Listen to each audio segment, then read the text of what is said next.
Oh, good morning. Hello, everyone, and welcome to the PreStream podcast. I'm DSP. How y'all doing? Welcome to a brand new streaming week. This is going to be an exciting one for sure. Great variety coming. Hope you guys are excited. Today is Wednesday, June 15th, 2022. If you can believe it, we're halfway through the month already. I can't believe it. Can you believe it? I can't believe it. The first half of the month flew right by. Why? Because of the crazy amount of game announcements, starting with State of Play, the Xbox Bethesda Showcase, Capcom, Summer Game Fest. Pair that in with the Quarry, and the last, week and a half went, whoop, just like that. Super fast. And, man, it was a good time. But now we are back.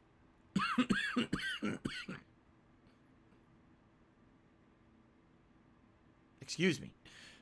Now you're back to regularly scheduled gameplay, meaning pretty much a non-stop gameplay, except for a little bit of exploration this week. We'll be checking out PS Plus's new subscription tiers again, this time fully in depth. I only had a couple of hours, not even, to check it out on Monday, and I'm excited for that. Looks like there's a lot of good stuff on there, and it looks like it all works, meaning, I didn't know how the live streaming for PS3 games was going to work, and then when I tried it out, it worked fine, playing Infamous 2, and I was like, wow, this could open up a whole new realm of playing older games that I never really fathomed would work, but it might. So it's good stuff, man. So that being said, welcome everyone to a new streaming week, all right? This week is unique. We're finishing up ongoing playthroughs, okay? We are starting up new ones. We're doing all kinds of fun stuff, variety. The return of Skyrim, which I know is a lot of people are sad that there was no Skyrim last week. It's coming back to do the Dawnguard DLC this week, okay? The absolute final, whatchamacallit? The final session of Street Fighter 30th Anniversary Edition. It's coming up. The big finale on Friday night. That's exciting, I'm excited. I hope you guys are too, all right? Oh, yes. B. Stevens, if you say one more word negative about my haircut, I'm just going to ban you. This guy's being a dick. Seriously. Every word out of his mouth is factually wrong, and he's just, saying dumb shit. Oh, your haircut's too short. Oh, your haircut's uneven. Oh, your haircut... All right, how about this? Fuck off. Everyone else here is like, oh, Phil's back. This is cool. And this idiot is sitting here talking about my haircut. Fuck off. You're a fucking idiot. Okay. Dunce. All right, so, my friends, what's first on the agenda? Well, when I come back from break, the first thing we do is we talk about what I did on my day off, and then we talk about what's coming up for the week, right? Of course. I think we should do that.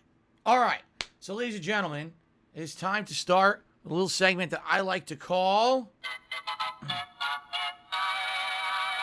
Phil's Day Off. I did not change the battery. This thing is finicky. It works again. Remember, it wasn't working the other day. Now it's working again. Okay. Notice that B. Stevens shut the fuck up like a little bitch now. Oh! Got called out for being a piece of shit. Let me shut up now. Yeah, you better. Seriously, what do you think? I come back from a day off, the first thing I want to hear is a bunch of negative shit, right? I'm an asshole. And it's all factually wrong, too. All right. By the way, thank you, Dine, for re-upping your membership for 3 months. Appreciate that. So, yesterday was my day off, all right? Man, first of all, I needed the day off because I was so worn out. Last weekend, took a ton out of me. It really did. It essentially made me lose my voice, and I was trying to still tough through it with half a voice, right? I was like, oh my God, I could barely talk. I sounded terrible. Not to say that I'm 100%. I'm not. I still have a little tickle down there. And I definitely have the post-nasal drip going on today, which really sucks. But there's nothing you can do about it. That's, neither here nor there. I recovered my voice. Obviously, you can hear. I can talk fully again, which is great. All the swelling that I had in there. And it went down. I was like, thank God. So that's good. And I had opportunity to spend time with my wife, although admittedly, again, more than half the day, us running around doing errands and things. But you got to make the most of it, right? So we had a lot to do. Got up, got ready for the day, headed out, and ran a bunch of errands. We had to get Jasper pet food this week. He was low on his cat food. I don't know why I call it pet food. It's cat food. We had to get him cat food and grab a few odds and ends while we were out. Then we had to go grocery shopping. Now, this week, we had to basically penny pinch. This last week, I told you guys over the weekend, what happened was there was like 1 or 2 days where things were really good on stream, and then all of a sudden, other days were really slow. I'll be honest, the quarry, all right, really did not garner much support on streams. I don't know what it was. It's weird because typically, even if you have a slow day on stream, it evens out over time. You'll have a better day than a slower day. For some reason, the entirety of the time I was playing the quarry, it was pretty much slow support. I don't know if people just didn't like the game. I don't know if it was something in the air. I don't know. Because all the other games I've been playing recently actually did better. Seriously, like today we're playing WWE 2K22. That was doing better support-wise than the quarry. Skyrim, as a daytime stream, was doing better than the quarry. So, what can you do, right? You guys did rally with support on Monday, and I really appreciated that. It essentially allowed us to afford everything we needed to do on our day off, as long as we didn't go crazy. So we were basically kind of penny pinching. We were like, okay, this week we're not getting this. This week we're not going to get that. We're going to cut down on this. What can we do for a meal with the ingredients that maybe we have left over from other meals, and then just add 1 or 2 to make the meal rather than make a fresh meal. So that's essentially what we were really doing. And we actually were able to significantly cut down on the grocery bill this week. Now, the thing is, you can't do that every week. Like some weeks, you run out of stuff. Oh, we're out of paper products. We're out of a cleaner for the house. We're out of this key ingredient that's expensive. Like what we do is when we go to buy food ingredients, we'll buy like a giant pack of chicken thighs. And then that chicken thighs is good for 2 to 3 meals. So that way we space it out. Well, every once in a while, you got to buy the chicken thighs, and that's when you got to drop the big amount of money, you see. So it just so happened this week we were able to kind of crunch and penny pinch and save and get it down a lot. And we were like, oh, this is good for once. The grocery bill, wasn't insanely high like it's been. The past 2 years, the grocery bill's been going up and up and up because of inflation. We're not buying anything extravagant, and we're not buying anything new. We buy all store brand stuff. Literally everything we can buy store brand, we buy store brand to save money. We don't go for name brands for better flavor or whatever. We don't care because we're just trying to save money. And the grocery bill keeps going up. Like, geez, man. You would think the government would do something about that, but that would mean that they're actually competent. Anyway, sorry. I didn't mean to go off. Anyway. So, we went grocery shopping, and then flipped back home. I don't know why we flipped. We came back home, unpacked and everything, and Jasper was very confused because typically in a normal day, we're not coming back multiple times during our day out. And Jasper's like, "What are you doing at home now?" He thought we were home for good. And we're like, "Sorry, buddy, we're actually going out again." So obviously we went out, we got our hair cut. All right. While we were out, couldn't believe it. Someone recognized me for the first time in like 2.5 to 3 years. I think the last time someone recognized me while we were out doing something was like 2019. And we just happened to be in the supermarket, and someone recognized me, a tall gentleman, younger fellow. I think he actually worked at the supermarket. I'm not sure. And he looked at me. He goes like this. He's like squinting. He's like, "Are you Darkside Phil?" And I was like, "Yes." He was like, "Oh, cool, fist bump." And we fist bumped. He was walking away. And he's like, "Oh, it's cool to see you out. No one ever really sees you." I was like, "Yeah, I know." I gave him a thumbs up. And that was it. Pretty simple. A nice interaction. A pleasant fellow. And I was pleased to run into someone who was nice. It's always nice to run into someone who's nice. So that was a nice thing. Shout out to that gentleman. You were a good person. It was nice to run into you. A nice interaction. Okay. So we went and got our hair cut. All right. And then after that, we were like, okay, it's dinner time. It's time for our one meal out for the week. and we can actually afford it because you guys supported me over the weekend and we penny pinched, so we had enough money. And I was like, so where do we want to go? We're talking about all these different places that we could go, and it was basically between, excuse me, ooh, gassy. It was basically between Italian food or sushi. Italian food we have not eaten out in years. The last time we went to an Italian restaurant was before the pandemic. We used to go at least twice a year. There's a couple Italian restaurants around here that are half decent, not great. There's one that's like more Americanized Italian food, and there's one, not Olive Garden, it's actually better than that. And then there's another one that's actually a more local restaurant, and they have a good menu. The problem is they're a little bit more, they're smaller. You have to kind of like make a reservation. They're not expensive, but you have to make a reservation because they're more popular in the area because they're actually like semi-authentic Italian.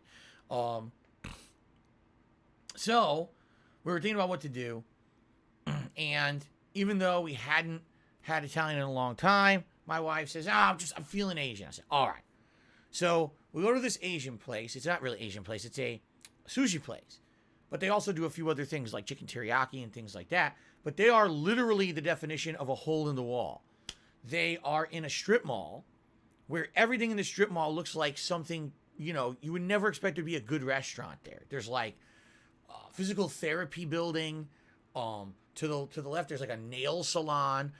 Further left, there's like a burger place. You know, it's all things you would never think. Like, why would there be a good sushi place in a strip mall like this? Okay? But they are literally the best sushi place here. We've tried all these different places, you know, especially during the pandemic when you're stuck at home, we were ordering and stuff. This is the best one. They're just outstanding. First of all, if you order chicken teriyaki, it's fresh. It has that char on it that tastes amazing. And unlike other chicken teriyaki places, they don't overcook the chicken where it's more dry. It's juicy, tender, full of flavor, but it has a char on the outside too, which is so good. So, we ordered 2 kinds of sushi. One was a combination of like almost everything. It had shrimp tempura, crab, avocado, tobiko, and either one or another kind of fish, either salmon or tuna, raw on top of it. And then on top of that, it had like some kind of a sauce, like a mayo sauce or something like that. Not mayo, but like, you know, orangish, had like flavor to it, a kick to it. So that one was like everything together, like every kind of flavor you could think of in sushi all in one. The other one we got was so unique. It was amazing. So, raw tuna, but spiced to be very spicy, okay? Then wrapped, then you got the rice, and on top of that, another piece of raw tuna, not spicy, and on top of that, they called it like a special spicy sauce, all right?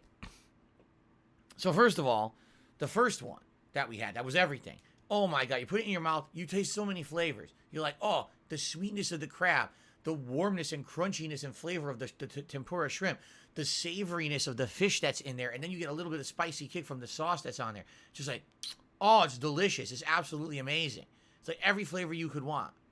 But as good as that sounds, all right, the other one that we had was the best sushi I've ever eaten, all right? But hands down, and I've had different kinds. I've had raw, cooked. This one was the best one, the tuna one. So it's tuna on tuna, essentially. So the first thing you do, this is the one that has the spicy tuna in the middle. Then it has the roll of rice and everything. And I believe inside there's a piece like a cucumber. And then on top there's the other piece of raw tuna with the sauce. So you put this in your mouth. And you start to chew. And immediately you have strong tuna flavor. Now recently, if you watched my content a couple weeks ago, I actually had a seared tuna banh mi sandwich from a Vietnamese restaurant. And I told you guys it was the first time I had uncooked tuna, and it was really weird. I was like, man, this tastes very odd to me. I've never had it before. I only had it in other kinds of sushi, but I never actually had like a mouthful of tuna, right? So, yes, we did use chopsticks. This particular restaurant only has chopsticks. They won't give you utensils unless you specifically request them. So, you put it in your mouth. The first thing you taste, obviously, a mouthful of tuna flavor. And it's good, but it's very fishy. So for the first couple seconds, it's good, and then you're like, man, now it's going to be too much tuna. But then what happens is, as you start to chew, you get a bite of whatever, I think it was cucumber, but I'm not certain, but I think it was refreshing. Whatever the crunchy vegetable was in there, it was very refreshing, okay? So I'm like, that's good, because you're just about to be overwhelmed by the tuna flavor, and then boom, you get a refreshingness to it, okay? But then, just as you think you're done, because you continue to chew before you swallow, all of a sudden, the spiciness of the spicy tuna in the middle hits your mouth in the back of your tongue. So you're getting fish flavor in the front of your mouth with a cooling sensation, and then all of a sudden you get a burningness that comes through your mouth, and it's like fucking perfect. I actually was saying to Kaz, like, this is like a timed release of flavors. I've never eaten anything in my life that was a timed release of flavors. It's designed to taste differently while you chew it. I couldn't believe it. I was like, what in the, wow. I was completely blown away. I seriously, like, now I'm interested in finding foods that do this. Foods that start to taste one way or one texture, and then all of a sudden they change in the middle. Like, I was like, I didn't even know this existed. I was like, oh my God. It was seriously amazing. It was so effing good, man. All right? So good.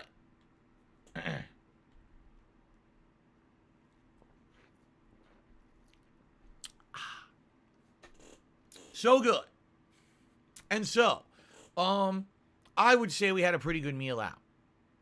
Just saying. So then we came home, we relaxed, hung out with Jasper, watched some MasterChef.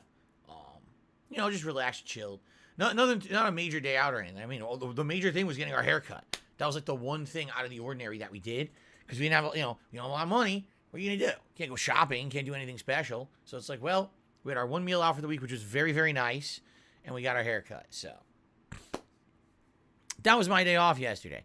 And then it was weird because during my day off, what I like to do is periodically, I open up my YouTube app here, and in the YouTube app, I'm constantly reviewing, videos. I'm reviewing comments, your comments, because they have to be approved. And so I go in here and I say, oh, there's new comments. I can read through them. I can approve them. If there's something to respond to, I respond to them, right? And here, in fact, there's some right now I can respond to. Look at this. Well, not respond to, but approve is what I meant to say. There you go. I just approved 2. Nice. So anyway, yeah, I had a ton of, I like doing that. I like going through there every once in a while, maybe a few times a day, seeing what you guys are commenting on the videos and approving them. So by the way, it's now official that the comments have been live for about 6 months, maybe like 6.5 months. And it's awesome, right? It's absolutely awesome. I love it that we have this interaction again, that you could leave feedback again on my videos. It really is a good part. It's part of my routine now. I made it a part of my day that every few times a day I check and I approve comments and sometimes respond, okay? Yesterday morning, they didn't work. It was dead. I'm checking, it says there's no comments. I was like, what? How could there be no comments? It never happens. So now I went to my desktop before we left for the day, and it says, oops, something went wrong. It's the same thing that happened the other day. I was checking the monetization tab, and it wouldn't load either. So YouTube, at some point here, they're doing these changes behind the scenes, and it's affecting everything. And they're breaking stuff. They really are. Oops. They're breaking stuff. And I don't know what it is that they're doing, but, they do this every once in a while. They do a bunch of behind-the-scenes changes, don't tell anyone what they are, and then half the features don't work, and then they got to fix them on the fly after the fact. So I apologize if anyone was trying to leave comments yesterday for like half the day they didn't work. They did start working much later on in the day, and then I started approving again, but I don't know if people tried to leave them and then they just went into a black hole. I don't know how it worked, okay? Oh, my nose. But here's the funny thing. I just want to let everyone know, yes, this comment system that YouTube implemented, it works so great, man. I mean, it's a godsend. Remember, the reason that I had comments turned off on my videos for so many years is because of the trolls. They would literally go into a competition. Who can say the most insanely nasty, over-the-top fucked up thing about me or my family members? Who could say the most racist comment? Who could do the most crazy thing so they could be quoted for a This Is How You Don't Play video, which is insanely stupid. What the fuck does that have to do with the gameplay of This Is How You Don't Play? Nothing.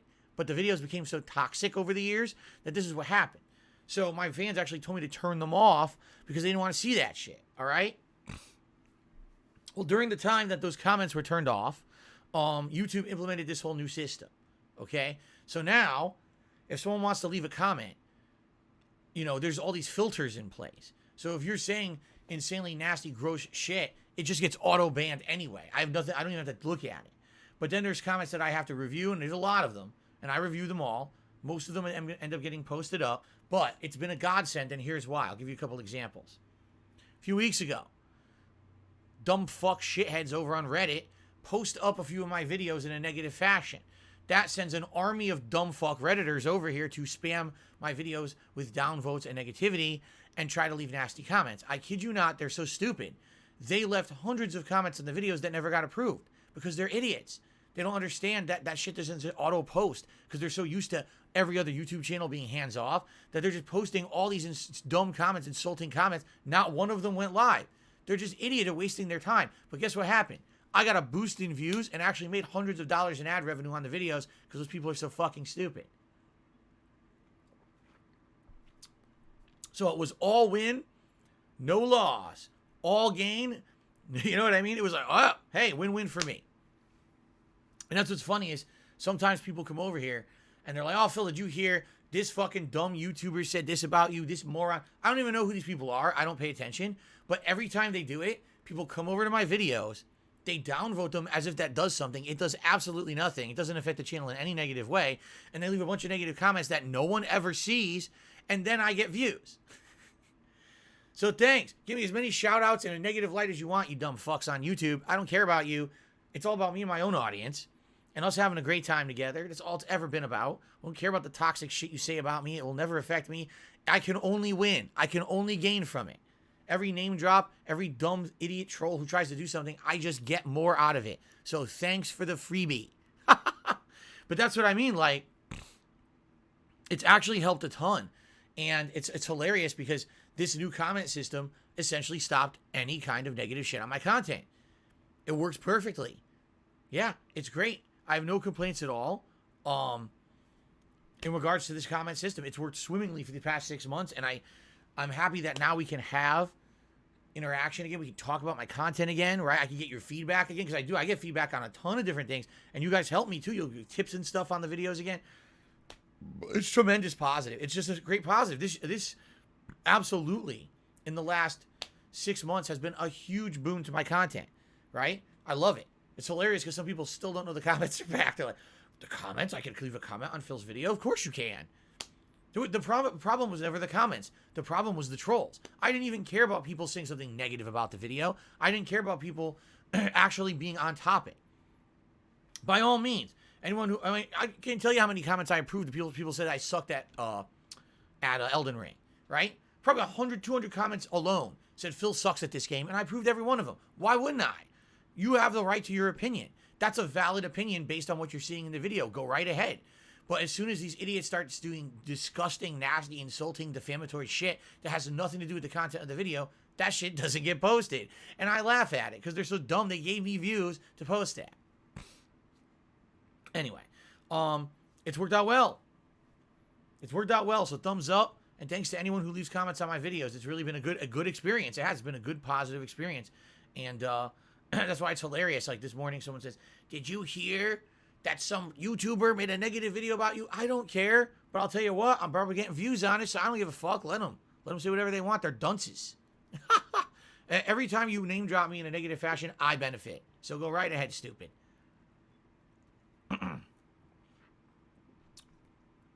Okay. Very nice. Let's talk about the coming week. I'm excited. You guys ready? This coming week is full of stuff, full of good stuff. Today is Leftovers Day. And what I mean by that is today we are going to actively try to finish up all the games that I've been playing for a long time and haven't finished. So the first stream is WWE 2K22 My Rise mode. This playthrough, all right, has run, hold on, 26 parts. So we're talking anywhere between 26 to 30 hours because there's actually some days where I actually did hour-and-a-half parts rather than hour parts, okay? So, basically a huge playthrough, right? Didn't even expect that it would be that long, honestly. I didn't know how long it would stick around, but it has, and people liked it. But I feel like we've reached the logical stopping point for the playthrough. I want to finish it up today. So what are we doing? Well, I'm already the champion of Raw, Monday Night Raw. I think it's just that they just call it the WWE Championship as opposed to the Universal Championship. And I've done everything there basically is to do in the game, so they throw you into a plot line where you're trying to get John Cena to come out of retirement to wrestle you. So that's where we're at. So we'll continue with that plot line, try to finish that up, and see what else is available. I'm sure there's going to be more, but by the end of today's main stream, this is the end of the playthrough. I'm just making this clear to everyone. This is definitely going to be the logical end of the playthrough. I mean, after 30 hours of gameplay, that's enough. I mean, we could go on endlessly with this thing. But there's no real reason to do so. I feel like it's run its course. We had a good time with it. We had fun, right? We had ups and downs and hilarious things going on in the playthrough, and I had to up the difficulty, and then it got ridiculous with the Royal Rumble. We've seen it all. So now it's time just to end it all today and retire the game. For now, the game will return periodically for fantasy matches. In fact, speaking of which, I have an announcement for this morning. Are you ready, guys? So, how many of you remember... Raise your hands if you remember when I did the DSP Reacts to the Down the Rabbit Hole About Me, Darkside Phil. It was about a month ago, a little over a month ago now, I think. You remember that, right? Well, I can't see your hands. We're on the internet. Put your hands down. I don't know why you put your hands up to begin with. You listen to everything I say? Come on. Anyway, so if you remember when I did that React event, I also did something very special. I did my very first fantasy sim match in WWE 2K22. It was a 30-man over-the-top rope fantasy battle royal featuring all these characters that were created characters in the game. All right? So, people loved it. It actually got good views. It got tons of thumbs up. People were like, wow, this is amazing. I hope Phil does this again. What's hilarious is I used to do that all the time, but people forgot about it because I haven't played a WWE game in so many years because there hasn't been any good ones. 2K19, it didn't work. The fantasy mode wouldn't work because the downloaded characters were glitched. And then there was no... I'm sorry, 2K20. Right? 2K20 was the one where it was glitched. And then there was no 2K21. Right? So it's been like 2-3 years since I did one. People forgot all about them. I know, I agree with you. I like the fantasy matches. So when we do the next React event, all right, which is going to likely be sometime in early July, we will be doing another WWE fantasy match. It's going to be similar to the last one, but I'm going to put in totally new characters. There may be some returning ones. I know you guys really liked a few of the characters I had in there, but there's going to be a lot of new characters tossed into the mix for another over-the-top rope fantasy battle royal. Okay? Should be pretty fun.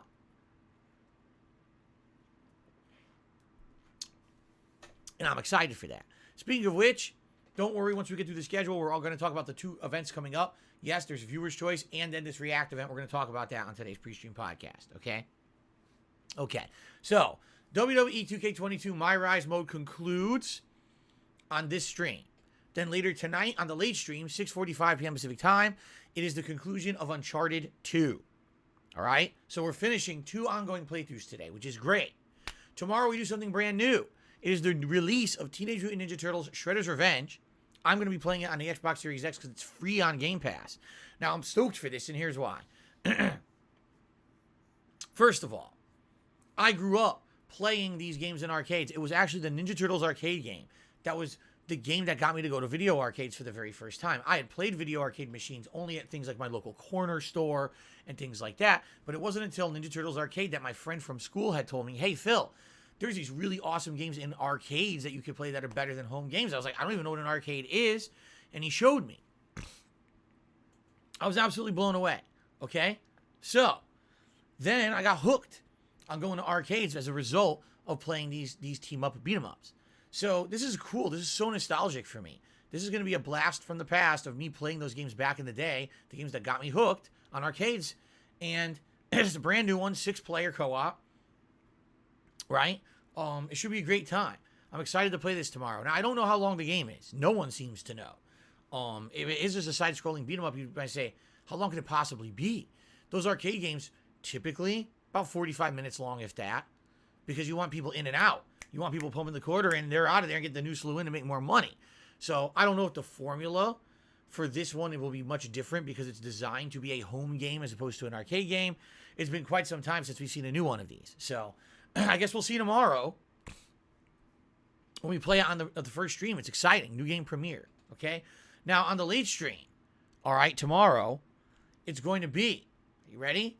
The return of Skyrim After Hours. I'm very excited for this because we actually just started the Dawnguard DLC. And then I ran out of time to play it. We were so busy last week, we didn't play Skyrim at all. So it's kind of like Skyrim just started something exciting and then went into limbo. So we'll have a nice, chill, late-night stream of Skyrim After Hours tomorrow night. Okay? Friday is also going to be very exciting because on Friday, the main stream, I'm giving the entirety of the stream to explore PlayStation Plus Premium.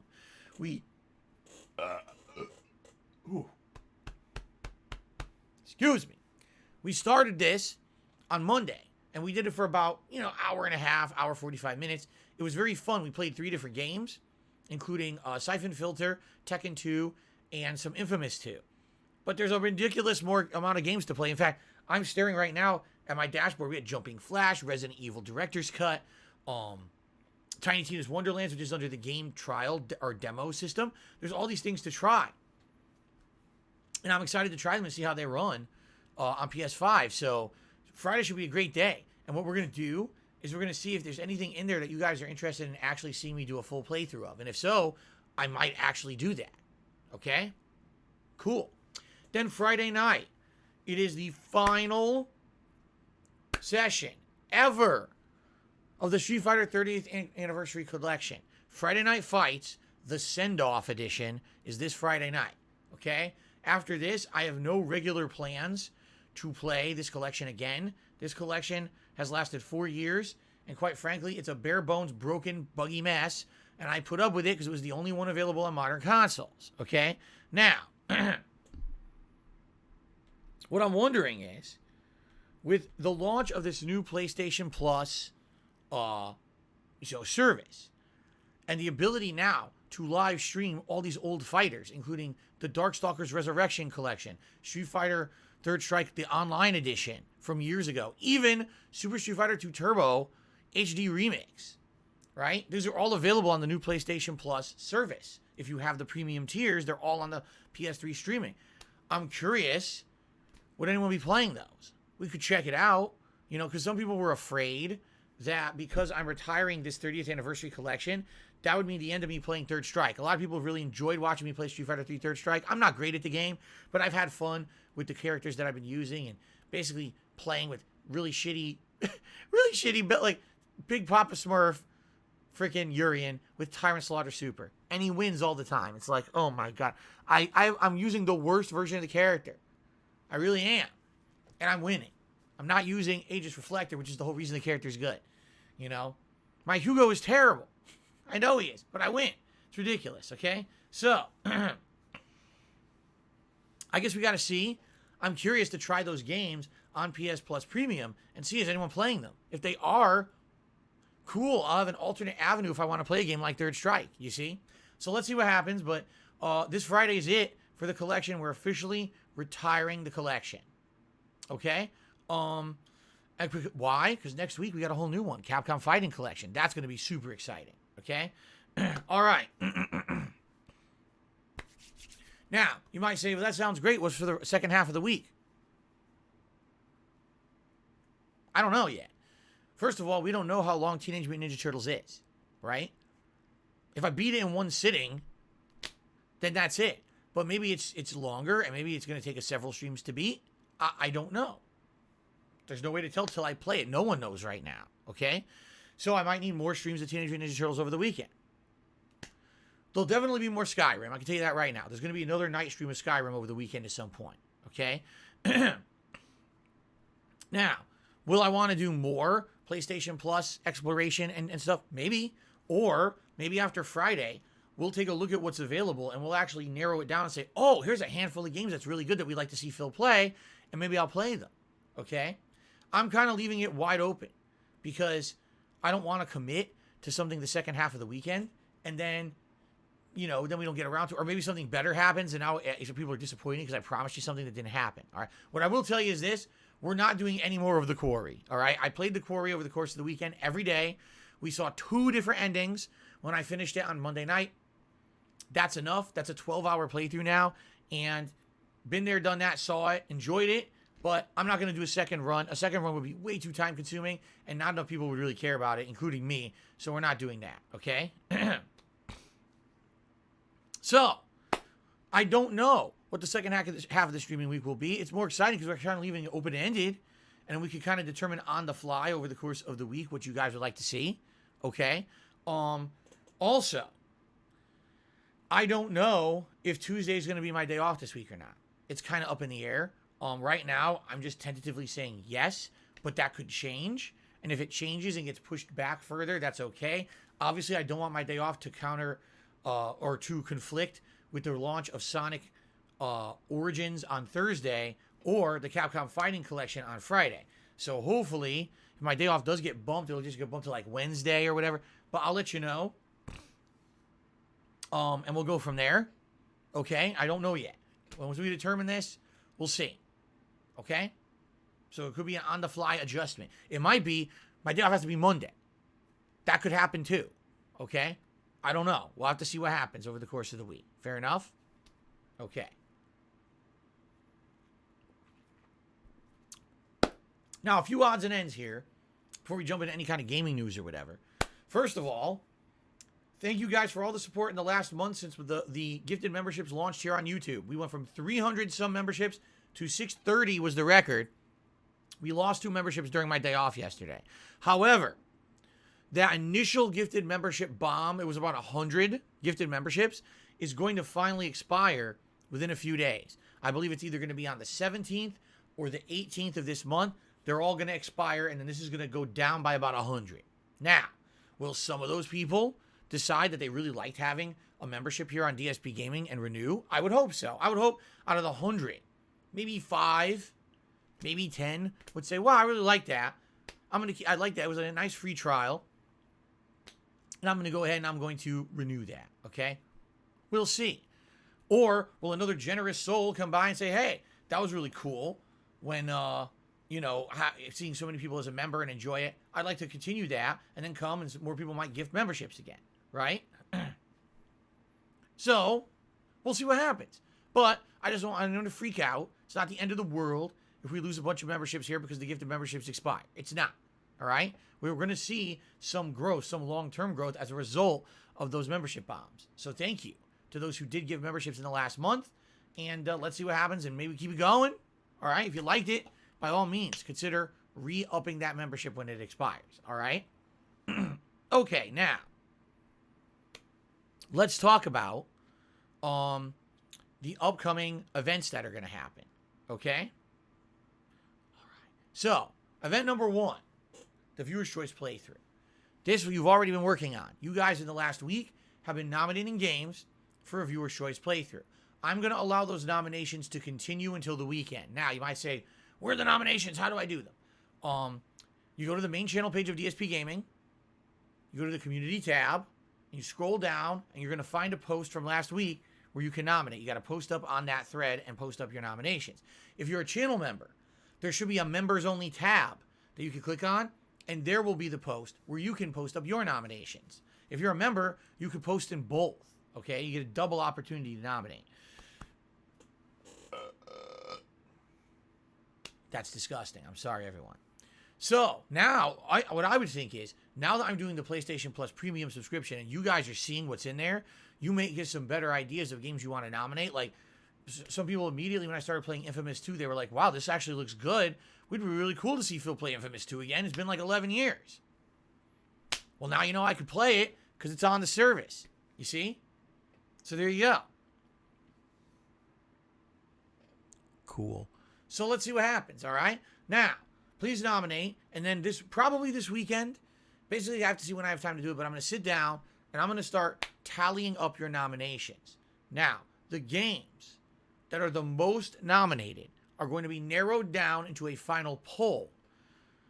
Will it be 5 games? Will it be 10 games? I don't know, because I have to see how many games were nominated multiple times. There's been times when I go to do a poll and only like 5 games were nominated more than twice. So it's like, oh, these are obviously the 5 shoo-ins for the poll. I got to see the results. Then the poll will go live, and I'll tell you when it's live. And you guys will begin to vote on what game will be the viewer's choice game. When we have a winner, that will be determined to be the viewer's choice. And that's going to start up likely early July. Reason being, this week, we got multiple new releases, like I said. Well, not this week, next week. We got multiple new releases with the Sonic Origins, Capcom Fighting Collection. That's going to likely take us through to near the end of the month. At the end of the month, we have the DLC for Cuphead. So I don't want to promise you that I'm starting the viewer's choice right away. I want to play it by ear and see how we're doing with everything else. Although there's possible we could start it up if we have the time. Okay? So that's number 1. Okay? It's number 1. Number 2 is the upcoming React event.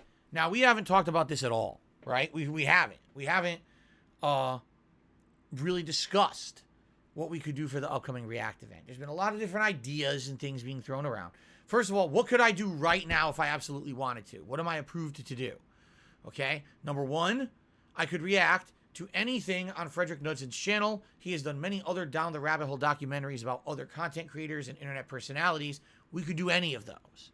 Okay, that's number 1. Number 2, I got the approval to react to any of the documentaries that June the King has done on YouTube. And he's done many over the years, again, covering many different internet personalities and the like. He's given me the green light to cover any of his stuff. Now, I already said I'm not going to do the one on LTG. I personally spoke to LTG, and he said he had a lot of issues with that, and he felt that it was very insulting and defamatory and passed along a lot of private information that he didn't want out there on the internet, but now it's too late. So I have an agreement with him. I'm not going to do that one, all right? But I may do others, depending on what you guys want, okay?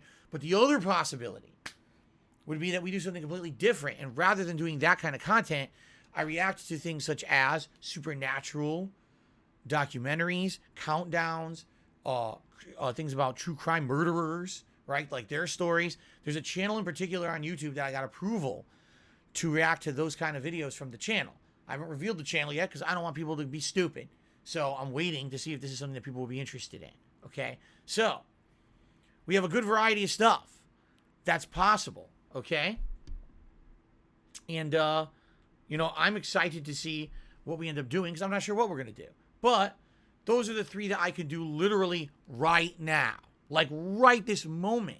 I could do those if we wanted. Now, if there's any other recommendations of things you'd like to see me react to, I'd like to hear your suggestions, your recommendations. And now is the time to start. Because what I'm going to do is basically around near the end of the month, we're going to do like a poll to determine what it's going to be. And then we're going to figure out when to do it. And it's going to be early July. I'm figuring probably like that, maybe the first weekend of July, we'll do the next React event. It's going to be similar to all the others. It's going to be me reacting to a bunch of stuff in a marathon setting, plus a new Feasting with the King, plus a new fantasy sim match in WWE 2K22. It's all going to be one. It's going to be a special event, hype, excitement, okay? Now, I'll be honest with you guys, okay? I got tired of the drama. I don't want to do any more drama around me. We just did Down the Rabbit Hole Dark Side Phil. We just did the John and Howard video. Now, I'm not opposed to doing more stuff like that in the future. For example, reacting to This Is How You Don't Play. Yes, we could do that long term. I'm not doing that now. I'm tired. Drama overload. The John Howard video took a ton out of me. I'm like, fuck this. We're not doing this for a while. Okay? So, yes, eventually, some people already were going to say stuff like that. No, I'm not doing that now. That's why I want to do something that has nothing to do with me. I want us to have a nice chill day reacting to stuff. Okay? And not have any drama around me. Just have a good day together. Okay? So, I'd love to hear your opinions. If you guys have any other recommendations of things you may like to see me react to, I'm open to it. This last week, oh my God, I reacted to all the game shit. And by the way, that doesn't mean I'm not going to react to more game stuff. For example, there's rumors there's going to be a Sony State of Play by the end of the month that's about God of War Ragnarok. There's rumors there'll be a Nintendo Direct. If any of that actually comes to fruition and is at a normal fucking time, because no, I'm not getting up at fucking 7 in the morning to cover it, stupid as shit, then I'll cover it. All right, so we'll see. Okay, so I need recommendations. If you guys have seen things you'd like to see me react to, I'm all ears. Give me your opinions, your feedback, and there you go. Fair enough? Good. So that covers the 2 events coming up. I'm just trying to think off the top of my head if there's anything else to cover before we get to game news.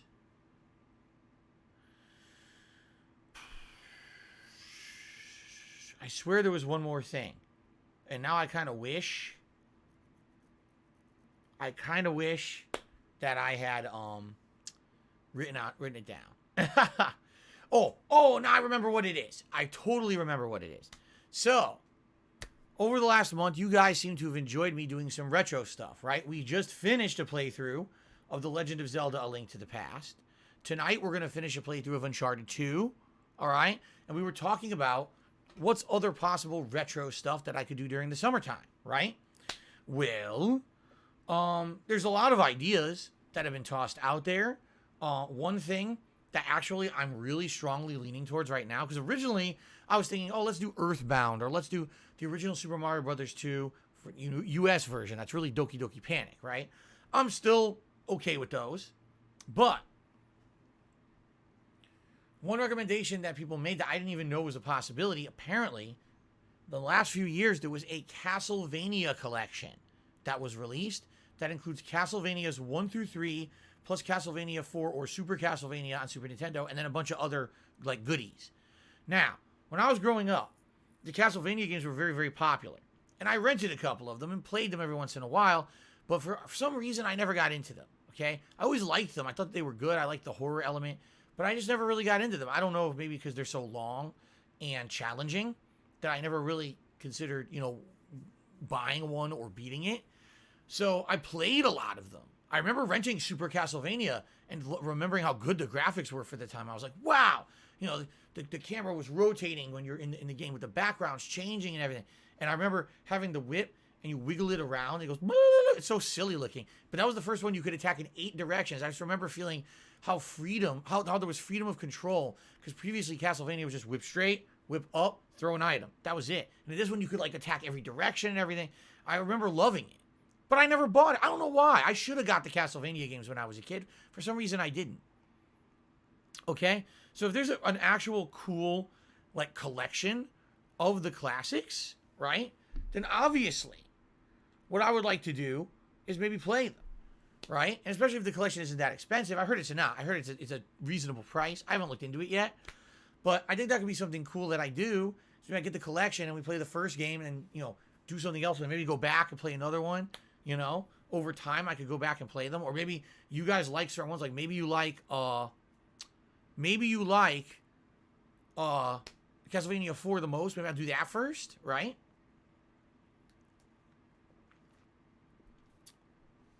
We'll see. But anyway, that's an idea. So already some of the retro ideas I have for the summertime, the next couple of months, would be either Earthbound or the classic Super Mario 2 US version, or maybe get that Castlevania collection. But now, because PlayStation Plus Premium seems to work, knock on wood, Infamous 2 worked. That's what I should say. Who knows if the other games are going to work, right? But for what I'm seeing, it seems to work, and there's a ridiculous amount of games on there, okay? Maybe we could go through there and pick a few different games and things to play. Right? So let's see. But I'm excited to see what you guys might want to see on there. There's basically now with a new system like this. We already had Game Pass, and that's cool. But now we've got something else completely different that's also cool, that's more retro. See, Game Pass, it's nice, but it only covers games from Xbox consoles. I don't really consider Xbox consoles that retro. Playing, PS1, PS2, PS3 games that are throwbacks to old playthroughs I've already done. That's cool stuff. So I'm very excited. And I'm excited for the summer. I think even though there's not going to be a heck of a lot going on new games-wise, we're still going to be having a good time. By the way, I say there's not going to be a lot going on new games-wise, but just to give you some perspective, in July we've got Stray and As Dusk Falls, Stray, the game where you control a cat, in a futuristic setting, and you're doing platforming, puzzles, and a murder investigation. As Dusk Falls, the game from the makers of Heavy Rain, the same style of choose your own adventure, mystery, and adventure game. In August, we've got 2 Point Campus. It's a Game Pass game. I'll try it. And then we've got Saints Row and Midnight Fight Express and Destroy All Humans 2 Remake. So we still have some stuff during the summer. Is any of that, oh my god, big, giant, heavy-hitting stuff? No, of course not. Let's be honest. None of that is like giant AAA level stuff. But it's pretty good stuff that we could do. All right? So I think the summer's going to be good. And then the fall, it looks like it's going to be chock full of new games based off of what we just saw at Summer Games Fest and everything. We're going to have a lot of new games to take up our fall this year. Way more than last year, I think. So, okay. So I have gabbed and gabbed some more and gabbed. Now it is time to talk about a unique news story. Okay? Hold on. What the hell's going on here?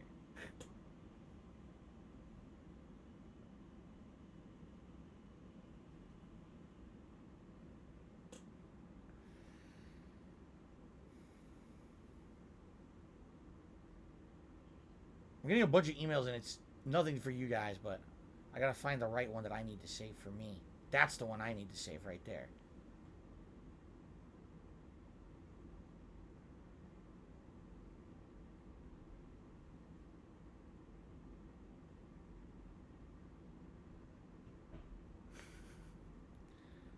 Okay. Things going crazy here. All right. I keep getting emails from my condo association. And, I have them flagged as like important.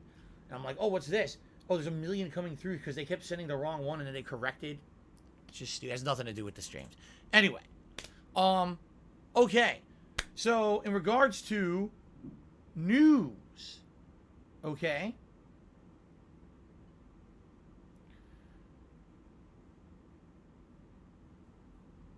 Oh, here it is. You want to hear about a story that I never thought I would hear. It's so weird. So you guys know all about the amount of online harassment and things that I go through. You know, because you see it, right? You're literally seeing it in the chat right now, right? Like, I don't have to over-exaggerate or anything. You guys see what happens here on a daily basis with shitheads, right? Okay, fair enough. You see it firsthand. So, here's a news story. All right, you ready for this? I'm going to read it word for word from The Telegraph. This is a UK news service, but there's articles about this all over the internet, but this was the one that I liked. In Japan, listen to this. They have made insults punishable by up to a year in prison under a new cyberbullying law. An online insult as mild as calling someone an idiot could fall under this new draconian legislation. The bill, giving new teeth to the existing penal code, was passed by the Diet on Monday, with anyone convicted of using abusive language to insult a person in a public setting, including online, now is facing an extended period behind bars or a fine of up to 300,000 yen. I think here they're saying that's the equivalent of 1,839 pounds.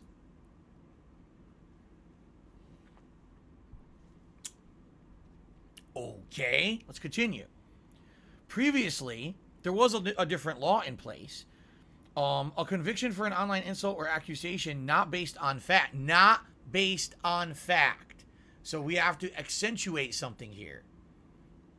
If you're reporting things that can be corroborated as fact in a court of law, it's not considered an online insult. But if you're just making shit up to insult someone, or you cannot factually prove what you're stating, it's considered an online insult. Okay? There you go. I had to clarify that. So, previously, a conviction for an online insult or accusation not based on fact could have led to a maximum prison term of 30 days or a fine of 61 pounds or 10,000 yen. But There were calls to toughen up the law after a 22-year-old reality TV star died by suicide 2 years ago. This was actually a big story in the pro wrestling community because the girl who committed suicide was a pro wrestler who was actually very, very well liked in the pro wrestling community. And I guess what happened is she decided to be on a reality TV show. And as a result of being on that show, she got into like a big heated argument with one of the other cast members. Like they hated each other on the show. And people decided to systematically start harassing her in real life. It wasn't just, oh, it's drama for the show. Like online, she was completely destroyed by online harassment and trolling because she was, I guess, having arguments with another cast member that everyone liked. I don't know. I didn't see the show, so I don't really understand the situation. But I guess the show made her look bad, and then everyone online just decided to attack her. And it got so bad, like she couldn't get away from it. I mean, keep in mind, she's a wrestler. So if you're a pro wrestler, you have to have an online presence. You have to have bookings. What if every time you try to get booked, someone harasses the shit out of the venue you're trying to get booked for, saying, don't book that person, they're scumbag, look at the reality show, right? I mean, I hate to say it. Look what happens with me whenever I try to get involved in something positively. Oh, I can get a new sponsorship? Nope. The sponsor gets harassed with a bunch of online shit that's not based on fact. But does that sponsor want to bother with me? No. So imagine if your livelihood depends on being booked at shows and you can't get booked because of online bullies. Apparently it got so bad that she committed suicide. This is fucked up beyond belief, okay? Now, this is, man, you want to talk about a situation that's a horrible situation.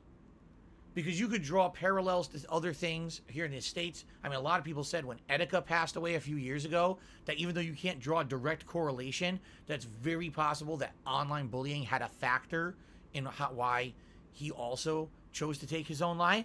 So people have been talking about this for many years. And, you know, how is the Wild West, how is the internet allowed to be a Wild West for this kind of stuff? Because if you think about it, in real life, can people get away with this shit? Is there bullying at school and shit? Yes. But can someone systematically harass you in person, physically? No. They'll go to jail.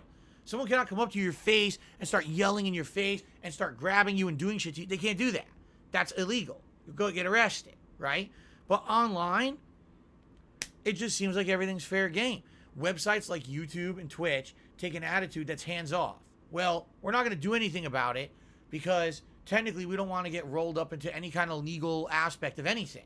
So if you think someone's bullying you with defamatory videos or saying nasty things on stream, you have the right to try to flag that. But then eventually what's going to happen is we're going to say, well, you're going to sue them for it, because unless you are, we're not going to take their content down. That's the stance these places take, right? So the question is, like, what do you do? Well, in Japan, for 2 years, there's been a giant campaign to do something, and the law finally said, we're doing something.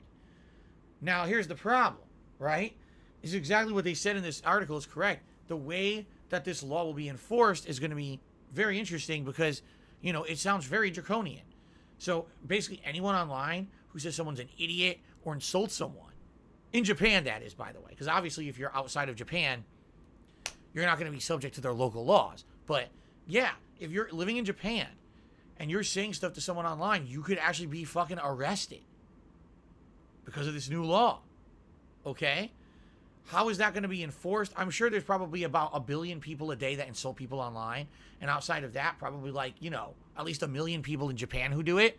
I'm pretty sure they're not going to start rounding up every single person in Japan who used the internet and call someone an idiot. You know what I mean? So how is this really going to be enforced? I don't know. Is it even an enforceable law? Or maybe what it is, they created it as a deterrent. Think about it this way. When there's nothing in place, no protections, no law against it, it literally is the Wild West. Anyone can do whatever they want, no consequences, right? But now if you're saying, hey, warning, if you're harassing someone online and it's not based on fact, you're harassing them for bullying purposes or fucked up insults and defamation. We could come after you if we want. And if it gets to the point where someone makes a solid complaint against you, we will come after you. What's going to happen? Well, first of all, immediately, half the people doing it will quit. Because they're going to be like, it's not worth my time. I'm not going to risk going to jail over this. Fuck this. You know, the days of being able to do this, you know, easily are gone.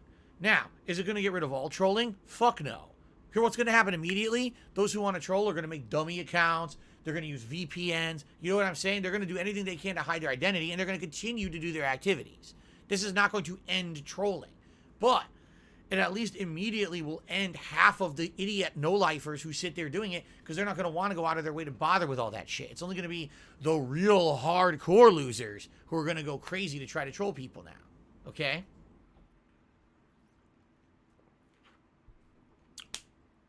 Am I completely against this practice? See, here's my feeling. I wish that I could say, oh man, I totally trust a government. And it's not our government in the United States here. This is the Japanese government, okay? I wish that I could say, man, I definitely trust the government to do this properly, you know? But in my experience, whenever a long, sweeping law like this is brought into power, it's just botched horribly. And there's been many times over the course of my tenure here as an internet content creator, when in the United States, our own government tried to pass these sweeping laws. Oh, Bill 9.S.978 or whatever the hell it was, or this or that. All these different things that were going to change the internet. In which case, everyone said, listen, if we trusted our government to do it properly, maybe these bills would make sense, but we don't. Every time our government does this, they don't understand what the hell they're even trying to govern, and then they botch it. They don't even know. What was it recently? I'm trying to remember.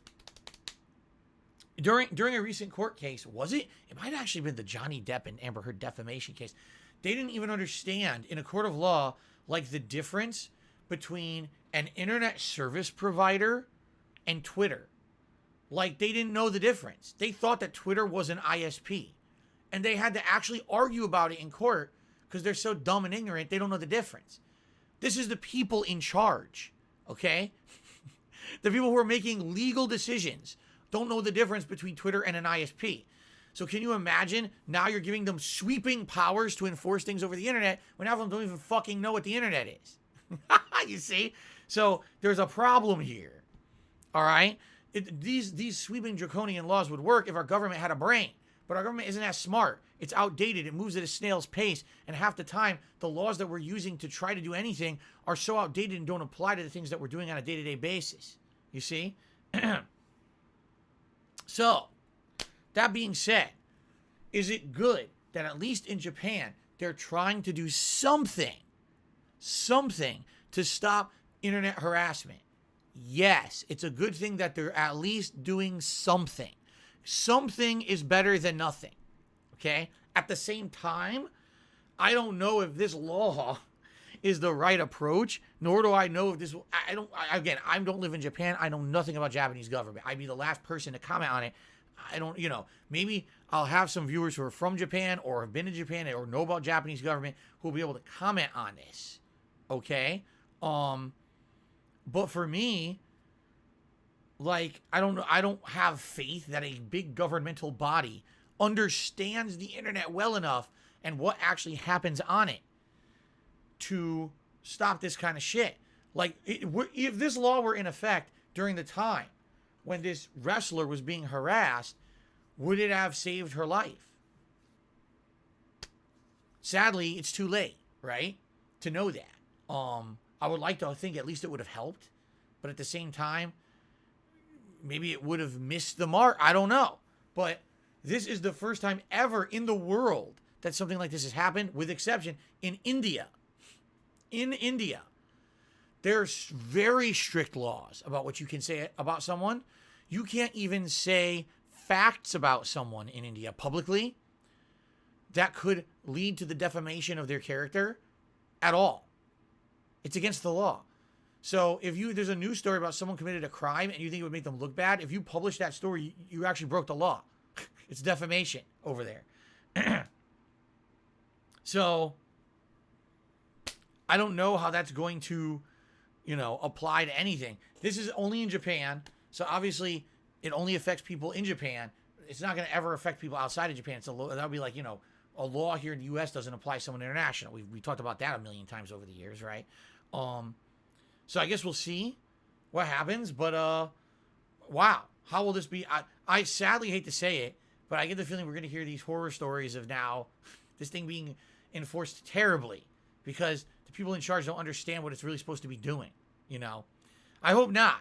Maybe I'm just being a little negative and cynical here, but at least in regards to the U.S. government, yeah, it's made me really cynical over the years that a governmental body could do the right thing with a big sweeping law like this.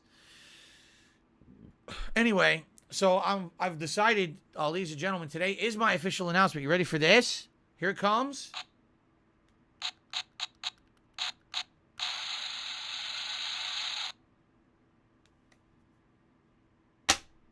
Why does this one work?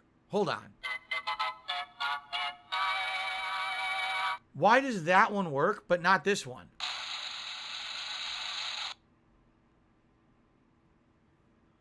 That almost makes me think it's not the battery, that the sound box is just breaking after all these years. Well, anyway, I'm announcing officially right now, I am moving to Japan. And I'm taking everyone with me. Wings of Redemption, he's coming with me. Boogie, he's coming with me. We're all going to Japan. And we're going to all do vlogs from Japanese areas. And if anyone says anything, fuck you, you're going to jail, motherfucker. All right, obviously I'm kidding. No, it's ridiculous. I'm not going anywhere. I love where I live.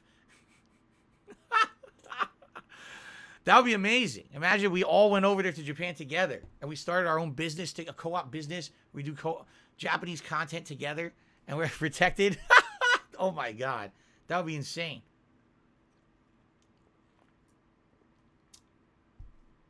Anyway, I'm joking, obviously. Phil's turning Japanese. What a coincidence that they passed the law and Phil's going to Japan. No. I've been here, done that. And, I already understand all the online harassment I get isn't going to end and all that bullshit. And, but I'm going to Japan. Anyway. Okay. So, guys, I think that's it for today, for news, that is. Let us now jump into shout-outs for those of you who've contributed. Sounds good? All right. Let's do it. Let's do YouTube side first. Let me refresh this.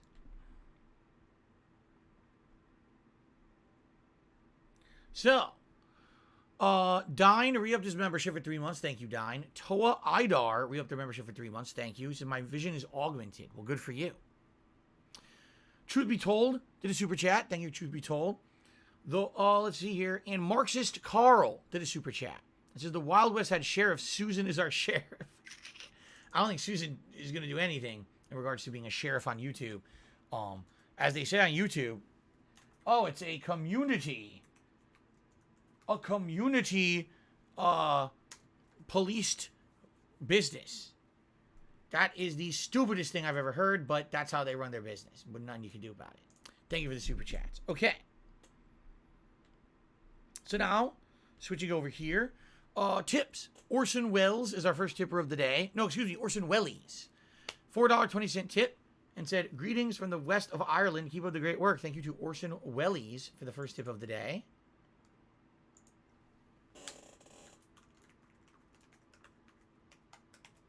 Appreciate that. Cool. Rob on Wheels is here today. Tipped $4.20. Says that GIF you sent on Twitter makes you look like an antagonist from a Jordan Peele movie. Yeah, it's pretty funny when you type in Dark Side Phil just into random GIF things like on Twitter or anywhere. You get some of the most random pictures. Some are like things from my streams. Some are the weirdest like clips. Some are obviously detractor shit, but a lot of it's funny stuff. And that was one of them. Me freaking out on camera, extreme close up. So very nice. Snow Carl to the $1.50. So do you think it's difficult to deal with overall nice but demanding fans? How some people will demand you play a certain game, watch a certain video, or do a certain way. I imagine it must be tough. There's a difference between a suggestion constructive criticism and a demand. There really is. And, I would like to say that I am happy that the majority of my viewers do understand the difference and know that I can't always just play exactly what they want or do exactly what they want the moment that they ask for it. That's good. There's understanding people, and I appreciate that. Any of you out there who understand, I'd like to please, it's like, what they say, you can't please everyone all the time. You can please some of the people all of the time and all of the people some of the time, but there's nothing you can do to fully please everyone around you at all times. This is never going to happen, right? So I certainly hope that you guys know that, all right? I do my best. And the other thing is, everyone asks for different stuff. So just because one person is adamantly wants this playthrough doesn't mean everyone else does, but you might want it. There's also what's called a vocal minority. It might be a small group of my viewers all asking for the same thing, but they're very loud in asking for it, so it sounds like they're the majority when they're not. A lot of the times you have what's called a silent majority of viewers who want stuff but don't really talk about it, you see? Man, so there's a lot of things to factor in when it comes to this topic. Have there been viewers who've been demanding? Absolutely. Absolutely there have been. And I do my best to try to handle that with, what do they call it? A soft touch? Because you don't want to be, trying to be like openly offensive towards someone who's supposedly, nice to you, a supporter. Someone who maybe even contributed and then asked for something, right? I don't want to be a jerk to those people. They're here to support me and the content and have a good time, just like anyone else. But I think sadly what it is some people want something and then they can't understand why I don't do it. But the thing is, I'll give you some examples here. Some people have absolutely demanded that I play Hollow Knight. Some people have absolutely demanded that I play God of War 2. And I keep explaining to these people, listen, I'm okay with playing those games, but I got to do what the viewers overall want.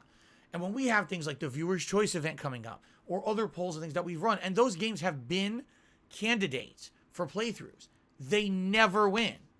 They never win the polls. They sometimes come in top 5, top 3. They never win. So if it never wins, it's not what people want, right? Just because maybe you and another small group of vocal minority people really want that badly, I got to go with what overall my viewers want in general, And it's hard to judge that sometimes. Admittedly, it is. It can be very hard to figure out what everyone wants when you have a big, diverse group of viewers. Because I do. I've got people from all walks of life, all over the world, who tune into my streams for various different pieces of content. Just perfect example. I'm playing WWE, and then I'm playing Uncharted 2. Tomorrow I'm playing a Ninja Turtles beat 'em up. Then I'm playing Skyrim, and then I'm playing Street Fighter. Within 3 days, I'm not playing a single style of game twice. That's insane variety. And anyone could come to watch any of those particular streams for the game itself. And so you might have someone who comes for this and not for that. I want to see WWE, but I don't care about Ninja Turtles. And that's how it is. So it's very hard to please everybody. I do my best. And understand that if there's something you've always wanted and I've never done it, it's not that I'm purposely dodging it. That's not the case.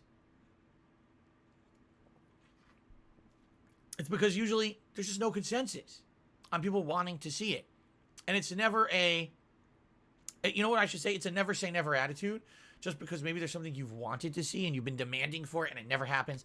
Don't be discouraged or disheartened. It might still happen. There's been things that people have asked for a very long time and eventually I got around to it, right? Yeah. So there you go. Just don't ask for Code Vein or Catherine. I'm never playing those. Anso Kamaru. Excuse me. Anso Kamaru tipped $1.50. Thank you, Anso Kamaru. That gets us up to $10. Thank you so much. It says Teenage Mutant Ninja Turtles are being made by the same team who made Streets of Rage 4. I did not know that. It likely will not be too long of a game as a whole, but the whole point is mastering the game and attempting higher difficulties. I got 50 plus hours out of Streets of Rage 4. Teenage Mutant Ninja Turtles likely won't last that long for you. No, what I would think is one full playthrough, however long that is, which will probably be several hours, and then maybe doing a second run at a harder difficulty to unlock new stuff. And that's probably it. I mean, after you play the game a couple times, how many times are people going to want to see the same thing? And I get it. It's kind of like The Quarry. The Quarry has ridiculous amounts of replay value. But I played it once, and I went back and did an alternate ending. How many times do you want to see me do the same thing? I got all this other stuff I could be doing, right? And I'm holding off on it to play the same thing over and over. I can understand, all right? So, oh, by the way, I'm not going to turn on my fan. I'm not going to turn on the AC, just the fan portion. Trying to get some air circulation in here. It's feeling a little stuffy. All right. Thank you for the tip, Anso Kamaro, and thanks for the info. Guys, we've got a little bit of extra time for Q&A. So if anyone has a question you'd like to tag me in the chat and ask me, please go right ahead. Oh, wow. This haircut? Wow. I turn on the fan. My head feels nice and cool. I can feel air blowing behind my head with this new haircut. Oh, this is nice. This is relaxing. Oh, I love it. Very nice. Tekken, Jade wants me to play more Tekken 2. I might. If I play Tekken 2 again, I'm definitely going to use my joystick. It was hard to play it on the PS5 pad. That was the first time I played a fighting game on the PS5 pad. That's rough. It's hard because you're trying to do motions on the D-pad. It actually hurts your finger that's holding onto the trigger grip. So I'll use the joystick next time. And by the way, I might use like King or Heihachi. We'll see. How much was the haircut? Oh, several $100s, as you know. That's where all my money goes. I go to a professional European hairstylist. And he spends at least 3 hours doing this. I mean, it was very detailed what he did. You have no idea.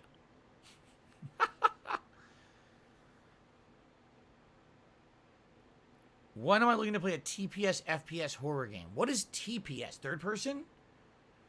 In general, let me think about this. When's the next horror playthrough I'm doing?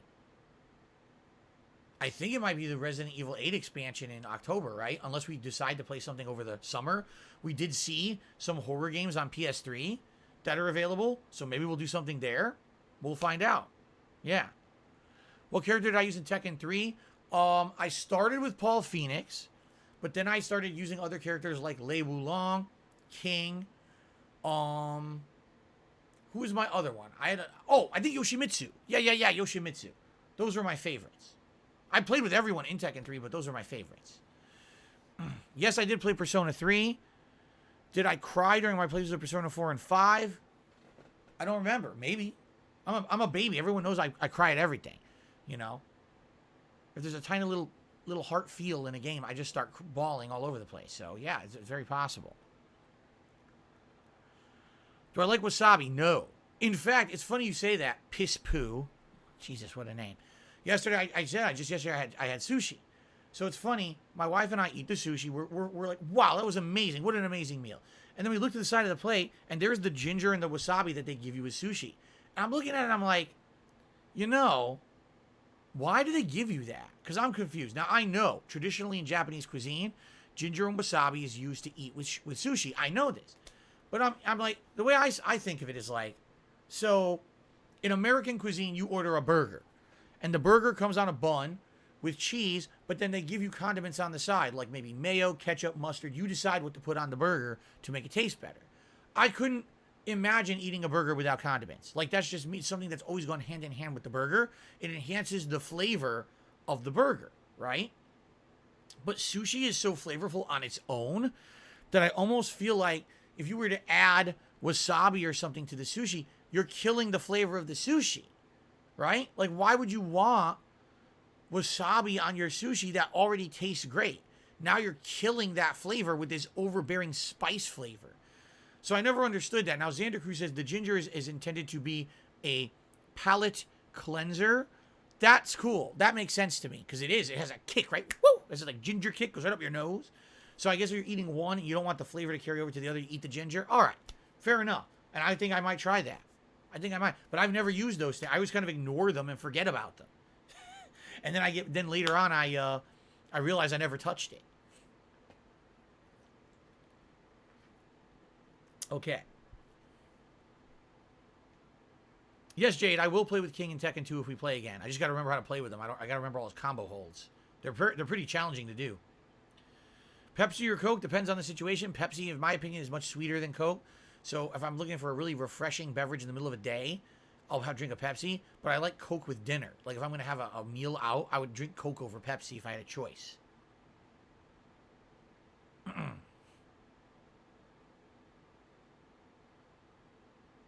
Okay. Do I still make spaghetti sauce? Have not done it in a long time. Admittedly, I like doing it and the house smells great when I do it, but it's a lot of time investment. You guys remember when I do it, I have to basically do hours of work before I stream. and then there's a lot of cleanup afterward. So we just haven't done it in a very long time. We may eventually. We may get back to doing it. We just haven't done it in a while. The one thing is, to get all the ingredients to make the sauce, we actually have to make a special trip because nowhere around where we live has the right ingredients. We have to drive out to another area to grab the authentic ingredients. The peeled San Marzano tomatoes to make the sauce don't exist around here. You have to go out of your way. So that's really why we stopped doing it, because we never have a chance to make the trip, and then we just kind of put it out of our rotation.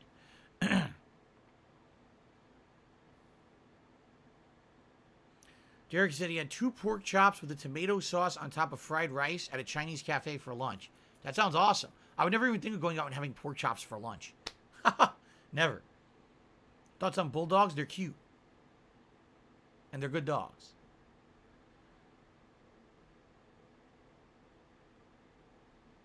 How is my throat doing now? It's doing better. As you can hear, what it was is it was very swollen and hoarse. And after not having talked much yesterday because it was my day out, I didn't have to gab all day. It's feeling better. Still, I got some gunk in the post-nasal drip. But actually, the post-nasal drip has calmed down during this pre-stream podcast a bit. But yeah, I mean, I'm not 100%, but I'm much better than I was over the weekend for sure. At EVO, did I ever focus on Tekken? No, never. I was never a competitive Tekken player. In the 90s, I entered that one Tekken 3 tournament and won it. Outside of that, I was always focused on Street Fighter. What it was what was popular where I was. Tekken was not popular in Connecticut. It was always about Street Fighter and 2D fighters in Connecticut. That's the competition. So you play what there's comp at. If no one's playing Tekken, you're never going to get better. There was no online play. So I basically never played Tekken at a real competitive level. Derek, I'm aware of that. Yeah, John Cena is returning to wrestling soon, like within a week or two. And funny, today we're about to do the plot line where you wrestle John Cena and he returns to wrestling. So it's kind of funny timing that we're ending the playthrough with this.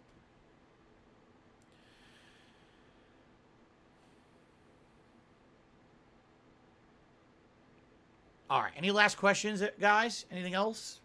I know it's itchy. Last chance, because what I'm going to do is take a break and use the restroom before we get started. Oh! Yes, I did play Mega Man X back in the day. Mega Man X is great. It's one of my favorite Mega Man games. The Super Nintendo line of games. What's for dinner? Baked chicken. Our baked chicken thighs with corn and mashed potatoes today. Thank you, Jade. Jade complimented my new haircut. Thank you.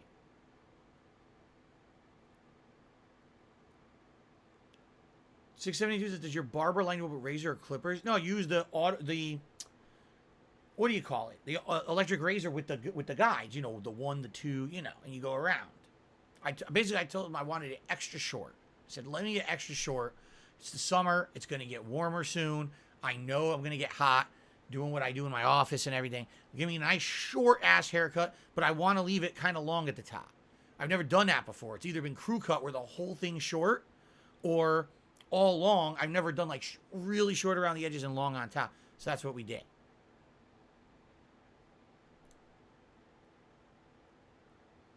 Do I like Rocky Mountain oysters? I love Bull's balls. Oh, you slurp those suckers right down. Delicious. I've never had one. I'm just kidding. Okay. All right, guys. I think we shall take a break, and then I shall return, and we will get into this, the final plot line. WWE 2K22. Sound good? Thank you, guys, for a fun return pre-stream. I appreciate that. Awesome.